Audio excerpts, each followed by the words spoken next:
I don't want to start chasing returns, but my high yield savings account return keeps heading down.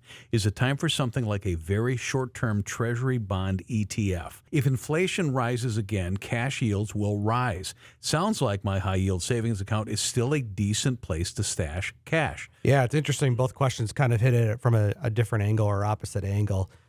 What I would say is, first of all, shop around, see what else is out there. You want to make sure that whatever rate you're getting on your high yield savings account is attractive and comparable, because every bank, every place is going to have a different rate. Some of them are much higher than others. Some of them are lower. A lot of those major banks have not increased rates to the same extent than some of the smaller ones are. So I would certainly look at that. You also want to look at custodial money markets, and then look at the short-term treasury ETFs or treasuries themselves, depending on how far out you want to go or the dollar amount.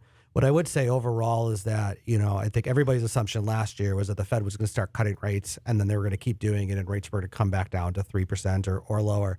And now, due to where inflation's at and potential, increases in inflation this year, at least some people are worried about that. The Fed just paused, and I think we're likely to see some more pauses coming up. So the cutting is probably not to the extent that many people thought. So rates should stay relatively elevated to around where they are. So there's probably not a lot of fear that your rate's going to go down. But if it is, I would certainly shop around and look for something else. Because if it's going down, there's other places that are not.